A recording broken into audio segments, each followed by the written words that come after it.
মুষ্টিবদ্ধ করো, সমাজ থেকে সকল বৈষম্যের কবর রচনা করবার শপথ নাও।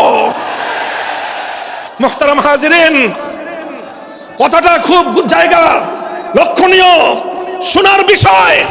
যারা একটা বৈষম্যহীন সমাজ দেখতে চাও, যারা জুলুম এবং অত্যাচারে অতিষ্ঠ হয়ে গিয়েছো, যাদের জীবনকে এই ধরনের অন্যায়, অবিচার, জুলুম, শোষণ, স্বৈরতন্ত্র যাদের অন্তর হৃদয়কে জ্বালিয়ে পুড়িয়ে ছারখার করে দিয়েছে, হে হতাশাগ্রস্ত জাতি, আসো আল কোরআনের কাছে।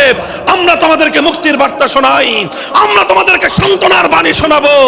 আসো, হাতে হাত রাখি, সমস্ত বৈষম্য, জুলুম, স্বৈরতন্ত্রের কবর রচনা করে আল্লাহর কোরআনের সমাজ গড়বার জন্য হাতে হাত রাখি। দেখেন, আল্লাহ পাক রব্বুল আলামিন যুগে যুগে যত নবী রাসূল প্রেরণ করেছেন, যুগে যুগে যত আসমানি কিতাব আল্লাহর পক্ষ থেকে অবতীর্ণ হয়েছে, কেন হয়েছে? শুধুমাত্র মুসল্লিদের সমাজ গড়বার জন্য নয়, শুধুমাত্র রোজাদার সমাজ গড়ার জন্য নয়। অবশ্যই কোরআন এবং কিতাব নাজিল হয়েছে নামাজের জন্য, অবশ্যই কোরআন এবং কিতাব নাজিল হয়েছে রোজা, হজ, যাকাত সহ আল্লাহ পাকের যাবতীয় বিধান সমাজে বাস্তবায়ন করার জন্য।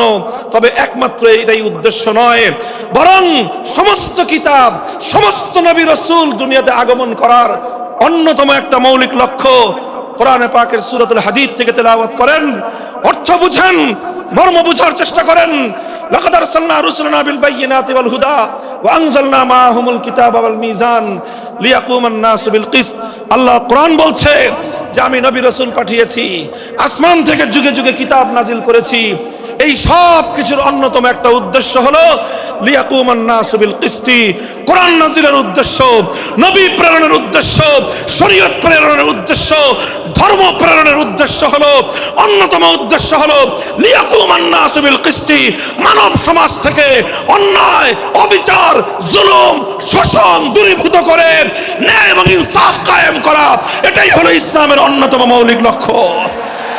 যদি ইনসাফ কায়েম না করা যায়, ইসলাম অনুসরণ করা যায় না। যদি বেইনসাফের বিরুদ্ধে লড়াই না করতে পারো, মিথ্যে মুসলমানিত্বের দাবি ত্যাগ করো। তুমি যদি ইনসাফের জন্য যুদ্ধ করতে না পারো, তুমি যদি বৈষম্যের বিরুদ্ধে লড়াই করার হিম্মত না রাখো, মুসলমানের মিথ্যা দাবি করা ভণ্ডামি ছাড়া কিছুই নয়।